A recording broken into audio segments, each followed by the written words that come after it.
Lo pasti familiar kan dengan Singapura? Singapura adalah negara tetangga dari negara Indonesia yang boleh kita akui sebagai negara paling maju di Asia Tenggara. Selain negaranya yang cukup modern, sampai detik ini negara Singapura itu juga dinobatkan sebagai salah satu negara paling aman di dunia. Walaupun begitu, Singapura ini juga punya loh satu kasus aneh, mengerikan, dan juga misterius yang sampai sekarang belum terpecahkan. Singkat cerita, ada sebuah keluarga bahagia yang kompak, mandiri, dan dinamis banget. Mereka semua tiap pagi itu selalu aja mempunyai rutinitas dan saling membantu dalam kehidupannya. Sampai pada suatu hari, sang ayah dan sang ibu menemukan keempat anaknya tertumpuk di dalam kamar mandi dengan keadaan yang sudah tidak bernyawa. Yang lebih parahnya lagi adalah si pelaku sempat-sempatnya mengirim surat yang isinya itu ngeledek si ayah dan si ibu. Nah, sebelum kita masuk ke detail kasusnya, hai semua, nama gue Erwin dan jangan lupa untuk subscribe karena gue bakalan upload 2 video kisah nyata mengerikan setiap minggunya dan juga nyalain notifikasinya supaya lo tidak ketinggalan. Lalu sebarkan video ini ke semua teman-teman lo yang sekiranya suka video-video horor. Kalau udah siap, langsung aja kita mulai kisah nyata mengerikan untuk episode kali ini.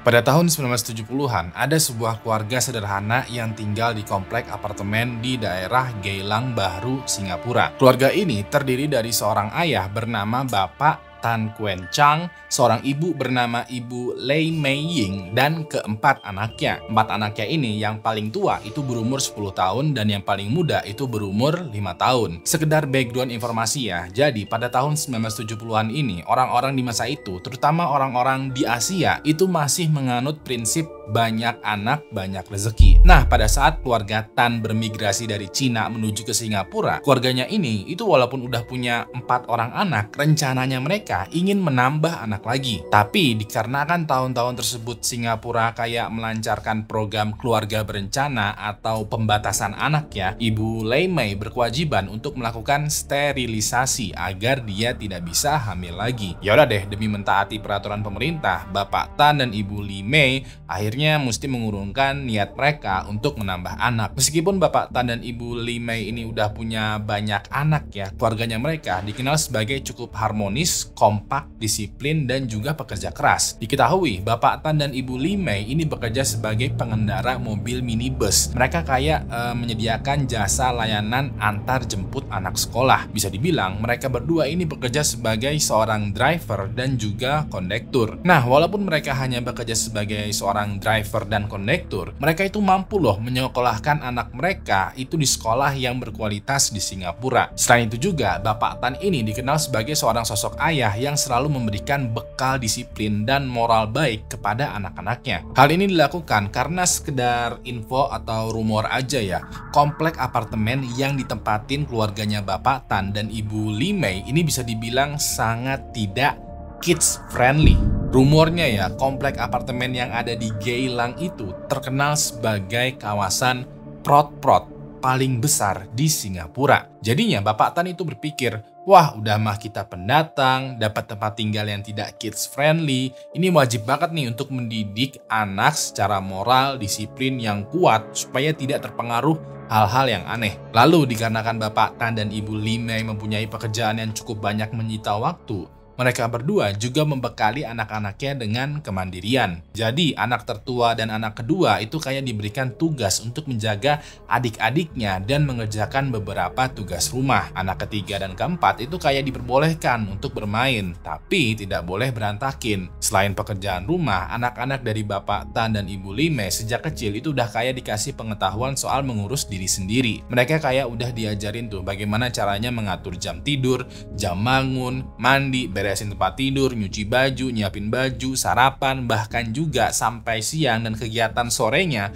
itu semuanya udah diajarin. Bapak Tan dan Ibu Li Mei kayak mengajarkan kemandirian kepada anak-anaknya mereka karena ya Mau gimana lagi? Mereka berdua jarang di rumah dan kebanyakan yang di rumah itu cuman anak-anaknya aja. 4 ini doang, mereka berempat tok tuh. Lalu juga kalau mau hire ART di Singapura itu harganya mahal dan keluarga mereka tidak mampu untuk membayar ART. Diketahui ya, rutinitas keluarga Bapak Tan dan Ibu Limei itu setiap pagi mereka bakalan bangun subuh, setelah itu siap-siap untuk kerja. Mandi-mandi biasalah semuanya. Sekitaran jam 6.35 pagi, mereka berdua bakalan berangkat menggunakan mobil minibusnya menuju ke titik-titik penjemputan anak sekolah. Pas mereka berangkat kerja ini, keempat anaknya itu biasanya masih tidur. Lalu sekitaran jam 7 pagi, Ibu Limei itu bakalan membangunkan anak-anaknya dengan cara menelpon ke apartemen. Nanti anak yang mengangkat teleponnya Ibu Limei mesti bangunin lagi tuh anak-anak yang lainnya. Begitu anak-anaknya udah pada bangun, mereka bakalan siap-siap tuh ya untuk berangkat sekolah. Pada waktu ini sebelum mereka berangkat sekolah, anak yang paling muda atau si bungsu itu bakalan dianterin atau dititipkan ke kerabat yang tinggal di gedung apartemen sebelah. Nah, seluruh aktivitas itu setiap harinya mereka lakukan kecuali pas hari libur sekolah. Jadinya karena gara-gara ini juga orang-orang yang kenal dengan keluarganya Bapak Tan dan Ibu Limei itu udah tahu betul tuh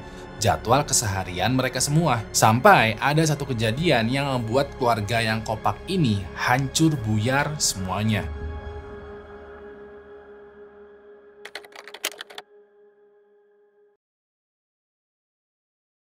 Pada tanggal 6 Januari tahun 1979, seperti biasa, keluarga Bapak Tan dan Ibu Limei ini sedang melakukan rutinitasnya. Sekitaran jam 6.35 pagi, mereka berdua udah siap-siap tuh berangkat menjemput anak-anak sekolah. Lalu sekitaran jam 7 pagi, Ibu Limei ini menelpon apartemennya untuk membangunkan anak-anaknya. Anehnya adalah pas hari ini, teleponnya Ibu Limei itu tidak diangkat sama sekali. Awalnya, Ibu Limei berpikiran, ini anak-anak masih pada tidur atau gimana? Kok teleponnya nggak diangkat-angkat nih? Untuk yang kedua kalinya, Ibu Limei pun menelpon tuh apartemennya. Dan masih sama juga hasilnya, nggak ada yang menjawab teleponnya sama sekali. Ibu Limei sekarang bingung, biasanya di telepon yang kedua ini selalu diangkat. Ini kok tumben sama sekali nggak ada jawaban. Firasat Ibu Limei itu makin gak enak nih, takutnya anak-anak kebablasan tidur dan jadinya nggak sekolah. Dia pun laporin tuh ke Bapak Tan, ke suaminya. Pas itu Bapak Tan kayak berpositif thinking, dia kayak menjawab, oh mungkin anak-anak udah bangun lebih pagi dan udah pada sekolah, jadinya teleponnya itu nggak diangkat. Nah, untuk membuktikan hipotesisnya Bapak Tan, Ibu Li itu malah kayak menelpon kerabat dekatnya, kayak tetangga apartemennya. Kita sebut aja kerabat dekatnya ini dengan sebutan Ibu Fulana. Ibu Limei kayak berpikiran, kalau anak-anak tidak menjawab telepon karena mereka udah berangkat sekolah duluan, berarti si bungsu sekarang udah dititipin tuh sama Ibu Fulana. Secara rutinitas anak-anak ini kan sebelum pergi sekolah, mereka bakalan menitipkan si bungsu ke Ibu Fulana. Ya udah deh, Ibu Limei menelepon tuh Ibu Fulana. Beberapa saat kemudian, panggilannya Ibu Limei ini diangkat sama Ibu Fulana. Setelah tegur sapa singkat ya, Ibu Limei nanya, maaf Bu, punten Bu, kira-kira anak-anak udah pada nitipin si bungsu belum kepada Ibu? Ini aku dari tadi telepon apartemen tapi nggak ada yang angkat. Ibu Fulana menjawab, waduh, aku belum ketemu sama anak-anak hari ini. Tumben aja nih anak-anak belum kesini buat nitipin si bungsu. Apakah mereka ketiduran? Ibu Limei kali ini menjawab, oh mungkin kali ya Bu. Oh iya Bu, bisa tolong bangunin mereka nggak? Ibu coba aja ketok-ketok kamar apartemen saya. Gedor-gedor juga pintunya juga nggak apa-apa lah supaya mereka pada bangun. Ya udah deh, Ibu Fulana ini pergi ke pintu apartemennya Bapak Tan dan Ibu Limei. Dia pencet belnya, dia ketok-ketok pintunya, bahkan dia juga gedor-gedor pintunya. Tetap aja nggak ada jawaban dari anak-anak. Lebih anehnya lagi adalah apartemennya itu sepi banget. Ibu Fulana sempat kayak menempelkan kupingnya ke pintu supaya bisa mendengar suara-suara. Tapi tetap aja nggak terdengar suara apapun dari dalam apartemen. Ibu Fulana inisiatif dong mencoba membuka pintu kamar apartemennya. Cuman sayangnya pintunya ini dikunci. Kuncinya yang megang itu ya Bapak Tan atau Ibu Limei atau juga mungkin anak-anak yang masih ada di dalam. Karena nggak banyak yang bisa dilakukan ya, Ibu Fulana ini balik lagi ke apartemennya dan menelpon kembali Ibu Limei. Pas itu Ibu Fulana bilang, kayaknya Bapak dan Ibu itu mesti segera pulang deh untuk ngecek sendiri. Soalnya saya udah gedor-gedor itu nggak ada jawaban. Saya coba buka pintunya, tapi saya nggak punya kuncinya. Lalu sekitaran jam 10 pagi, Bapak Tan dan Ibu Limei ini kayak mengambil rehat dulu tuh sejenak dari pekerjaannya. Dengan tergesa-gesa ya, mereka buru-buru pergi menuju ke apartemennya. Pas ini mereka berdua udah mencapai puncak kekhawatiran karena ketika anak-anaknya ditelepon, teleponnya nggak diangkat. Tidak ada kabar dari tetangga dan juga tidak ada suara-suara dari dalam apartemen. Benar-benar misterius banget nih kabar dari anak-anak mereka. Pas mereka berdua sampai di depan apartemen, beberapa saat ketika Ibu Limei mau membuka pintu apartemennya ya, entah kenapa tiba-tiba aja dia menangis. Dari kesaksian yang nanti diambil, pas di momen ini dia udah ngerasa bahwa telah terjadi hal buruk itu menimpa kepada anak-anaknya. Bisa dibilang dia kayak punya semacam feeling atau insting ibu yang kuat. Pas itu Bapak Tan berusaha menenangkan Ibu Limei.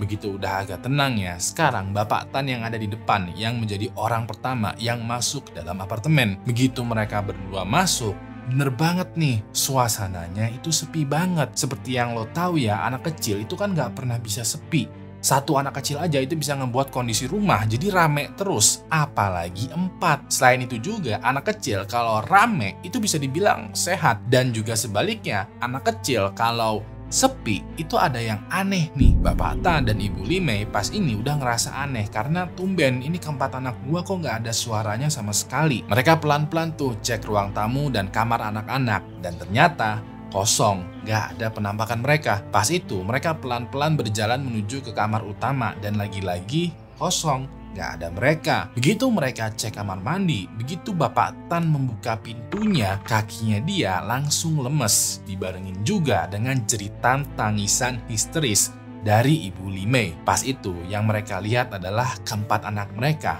ditemukan dengan kondisi penuh darah dan saling bertumpuk di dekat bak kamar mandi. Dari satu penglihatan aja bisa dipastikan kalau keempat anak Bapak Tan dan Ibu Limei ini telah meninggal dunia.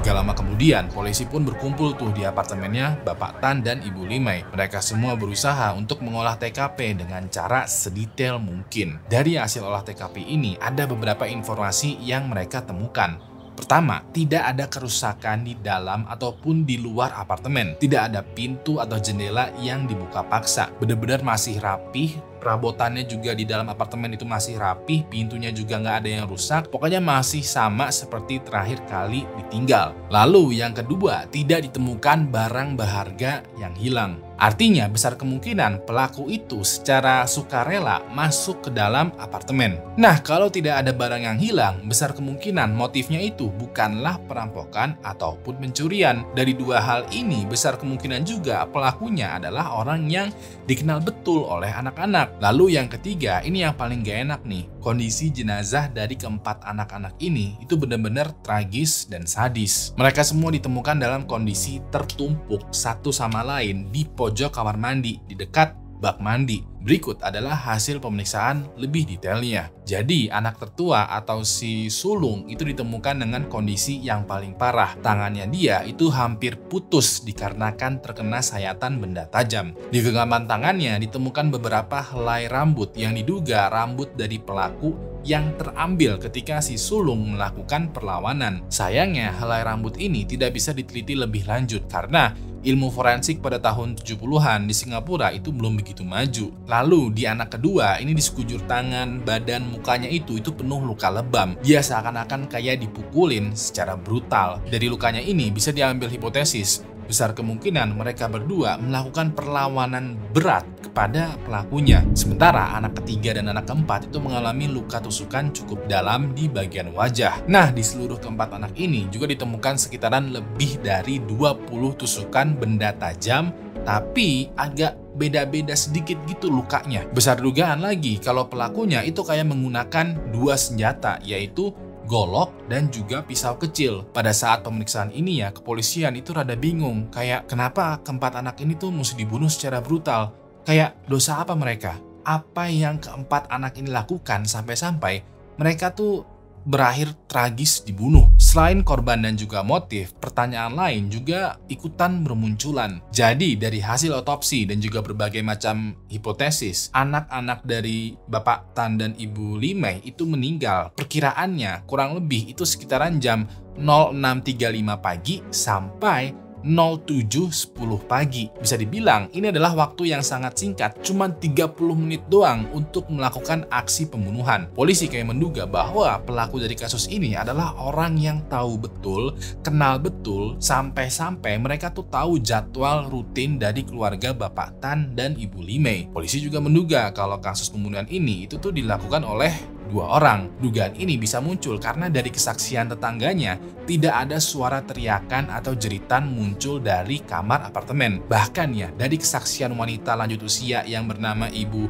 Yam Yin Tin, dia sama sekali tidak mendengar keributan atau melihat hal yang aneh di komplek apartemen. Padahal Ibu Yam Yin Tin ini adalah seorang nenek-nenek gitu yang rutinitas setiap paginya itu duduk di lorong apartemen ngeliatin anak-anak atau orang-orang beraktivitas. Bisa jadi dua pelakunya ini itu kayak bekerja sama, kayak satunya menenangkan anak-anak yang lain, satunya lagi ngebantai anak-anaknya. Lalu sebelum meninggalkan apartemennya, pelakunya ini kayak melakukan pembersihan untuk menghapus jejak mereka. Ditemukan ada sedikit jejak darah di sekitaran wastafel yang ada di kamar mandi. Nah, dalam proses investigasi interogasi, lebih dari 100 orang itu diperiksa atas kasus ini. Mulai dari Bapak Tan, Ibu Limei, Pulana, tetangga, saudara, kerabat, teman-teman, semuanya diinterogasi. Namun dari hasil interogasi ini, polisi belum bisa menemukan siapa pelakunya karena kebanyakan dari mereka memiliki alibi yang valid. Sejauh ini ya, yang pasti polisi kayak mengambil kesimpulan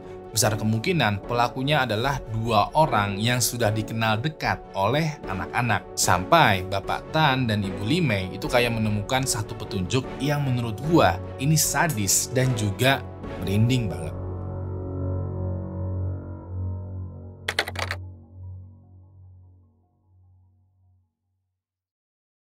Dua minggu setelah peristiwa pembunuhan keempat anak keluarga Bapak Tan dan Ibu Limei, Tahun Baru Cina ini diselenggarakan tuh. Seharusnya ya pada hari itu mereka semua merayakan Tahun Baru Cina Imlek ini dengan penuh kebahagiaan. Sayangnya tragedi yang menimpa keluarga mereka ngebuat mereka dan orang-orang yang ada di sekitarnya itu ikutan bersedih. Lantaran ya kasus pembunuhan yang menimpa keempat anaknya itu benar-benar sadis dan tragis. Saking sedihnya dikabarkan Ibu Limei ini sering aja tiba-tiba pingsan karena menangis terlalu lama. Dia masih shock karena masih kebayang tuh pemandangan mengerikan yang mereka lihat ketika di kamar mandi. Pada saat masih berduka gini ya, mau nggak mau Bapak Tan itu berusaha menguatkan Ibu Limei walau dia juga masih nggak kuat tuh mesti menerima kenyataan. Pas malam Imlek ya, mereka berdua kayak duduk aja tuh di ruang tamu apartemennya. Mereka kayak berdiam diri aja karena udah nggak kuat mau ngapa-ngapain, udah terlalu capek hati dan fisiknya. Pas lagi duduk gini ya, apartemen mereka itu kayak kedatangan surat tuh. Beberapa ada surat ucapan selamat Hari Raya Imlek, ucapan duka, ucapan bela sungkawa, dan lain sebagainya. Nah, dari berbagai macam surat ini, ada satu surat yang menarik perhatian mereka berdua. Suratnya itu kayak amplop berwarna merah yang ada gambar anak-anak lagi bermain. Di depan suratnya ini ada tulisan, untuk Ah Chai dan Ah Eng. Ah Chai dan Ah Eng adalah nama pendek, nama panggilan, atau nama akrab dari Bapak Tan dan Ibu Limei. Mereka awalnya rada bingung, tapi rada kepo juga. Siapa nih yang ngirim surat ini? Pas amplopnya dibalik, di situ ada tulisan dari si pembunuh. Bapak Tan dan Ibu Limei itu langsung merinding. Ini surat apa? Kok ada surat yang dikirimkan oleh pembunuh ke kita? Maksudnya apa ini? Entah itu kesal, emosi, marah, sedih, tapi juga kepo. Itu semua menjadi satu di dalam hatinya pasangan suami istri ini. Dengan tangan gemetarannya, mereka berdua pelan-pelan membuka surat dari si pembunuh. Begitu terbuka, mereka ambil kertasnya dan mereka baca isinya. Pas itu, isi suratnya ini adalah, tidak ada lagi keturunan ya. Hehehe. Gue langsung merinding men. Ini bener-bener sakit nih si pelaku. Pelakunya itu ngebunuh keempat anaknya dengan cara yang brutal. Dia lalu mengirim surat untuk orang tuanya. Dan sekarang isi suratnya adalah ngeledekin dan juga ngetawain orang tua korbannya ini. Ini pelakunya bener-bener sakit dan mengerikan banget. Tapi oke lah, kita kesampingkan dulu nih ya kengerian ini. Kita coba tenangkan pikiran dulu. Begini, di surat itu kan tertulis ya, tidak ada lagi keturunan ya. Kalau dipikirkan lagi, ada dua nih pesan yang tersirat. Pesan tersirat yang pertama adalah, ya literally, keluarga Bapak Tan dan Ibu Limei memang sudah tidak punya keturunan karena keempat anaknya kan udah meninggal dunia. Tapi pesan tersirat yang kedua adalah, seakan-akan pelaku tuh tahu kalau Bapak Tan dan Ibu Limei itu nggak bisa punya keturunan lagi. Secara Ibu Limei kan sudah di steril. Dari sini muncul pertanyaan, kok pelakunya bisa tahu kalau Ibu Limei itu udah steril? Setahu gue ya, kalau orang udah steril, mereka nggak akan melakukan pengumuman gitu ke publik. Yang tahu mah paling cuman orang-orang terdekat aja. Ini kok pelakunya tahu? Lagi ya, setelah Bapak Tan dan Ibu Limei menerima surat ini, polisi pun langsung melakukan investigasi. Tadinya polisi itu curiga kalau seluruh kasus ini adalah ulah dari Bapak Tan dan Ibu Limei sendiri. Tapi lagi-lagi polisi tidak mempunyai bukti yang cukup kuat. Selain itu juga, lagi nih ya, pada tahun 70-an ilmu forensik di Singapura belum secanggih sekarang. Jadinya polisi nggak bisa tuh mentelaah sidik jari atau bekas DNA yang ada di surat. Walaupun begitu, investigasi kali ini setidaknya progres sedikit lah. Beberapa minggu setelah Bapak Tan dan Ibu Limei menerima surat yang creepy ini, ada seorang supir taksi yang mempunyai kesaksian. Kita sebut saja supir taksi ini dengan sebutan Fulan. Dia bersaksi bahwa pada pagi hari di tanggal anak-anak Bapak Tan dan Ibu Limei itu meninggal dunia, Fulan sempat membawa satu penumpang mencurigakan dari apartemen. Menurut Fulan, penumpangnya ini perawakannya seperti seorang pria berkebangsaan Malaysia dan berumur sekitaran 20 tahunan. Dari informasi yang gue dapat, orang misterius ini dinamai dengan sebutan Uncle Malaysia. Nah, yang mencurigakan adalah pada saat Uncle Malaysia ini naik ke taksi, Fulan notice kalau di tangan kiri Uncle Malaysia ada semacam noda gitulah, bercak-bercak berwarna coklat-coklat merah. Pas itu ya, Fulan gak menaruh curiga apapun karena mungkin aja emang kotor. Tapi kecurigaannya Fulan itu semakin bertambah ketika pas Uncle Malaysia ini turun dari taksi. Jadi pas Uncle Malaysia turun, dia sempat nyenggol pintu mobil dan ada sesuatu yang terjatuh dari kantong celananya. Fulan nengok ke belakang tuh ya, dan pas dia melihat, ternyata barang yang tersenggol dan yang terjatuh itu adalah pisau. Begitu sadar ada yang terjatuh, Uncle Malaysia ini kayak langsung buru-buru mengambil dan pergi nih. Polisi menggali lagi tuh kesaksiannya Fulan. Dari sini diketahui kalau Uncle Malaysia adalah kerabat dekat dari Bapak Tan dan Ibu Limei. Dari info yang gue dapatkan, Uncle Malaysia ini emang sering mengunjungi apartemennya Bapak Tan dan Ibu Limei untuk meminjam telepon. Uncle ini meminjam telepon untuk kontak-kontakan tuh dengan keluarganya yang ada di Malaysia. Polisi pun mencoba tuh men-tracking Uncle Malaysia. Dia pun ditangkap dulu untuk sementara untuk dimintai kesaksian dan keterangannya. Namun setelah 1-2 minggu diperiksa, Uncle Malaysia ini dibebaskan karena tidak ada cukup bukti yang bilang kalau dia adalah pelakunya. Nah, untuk beberapa waktu kemudian, investigasi masih terus dilakukan, tapi kasusnya semakin lama, semakin dingin. Pas ini ya, ada beberapa spekulasi, teori, atau rumor gitu tuh mengenai kasus ini. Salah satu spekulasi, teori, atau rumor yang populer adalah ada dugaan kalau kehidupan Bapak Tan dan Ibu Limei itu nggak selurus yang diceritakan. Diketahui ya, keluarga Bapak Tan dan Ibu Limei ini katanya ikutan skema tontin. Skema tontin itu semacam kayak arisan gitulah kalau di Indonesia. Tapi ini agak lebih ekstrim. Jadi skema tontin itu kayak ada campuran arisan tapi juga ada sedikit investasinya. Secara teknisnya, anggota dari skema tontin ini kayak mengumpulkan uang secara rutin, biasanya setiap minggu atau setiap bulan. Uang yang dikumpulkan ini nantinya akan dibagikan kepada anggota lainnya, tapi pada saat periode tertentu. Misalnya kayak 10, 20, atau bahkan sekali seumur hidup. Nah, salah satu syarat supaya uang dari skema tontin ini cair adalah ketika anggota keluarga yang ikutan skema tontin itu terkena musibah. Dari sini udah paham lah ya rumornya itu mengarah kemana. Lalu dikabarkan ya pada bulan Desember tahun 1983, sekitaran 4 tahun setelah tragedi pembunuhan seluruh anaknya, Bapak Tan dan Ibu Limei ini melakukan operasi cabut sterilisasi. Pas itu mereka hamil lagi dan melahirkan seorang bayi laki-laki. Selanjutnya pada bulan April tahun 2021, sekelompok komunitas lokal yang bernama Crime Library Singapura kayak melakukan peninjauan kembali kasus ini. Dari hasil peninjauan ini ditemukan tuh beberapa informasi baru yang besar kemungkinan kasusnya ini itu bakalan dibuka lagi untuk diinvestigasi.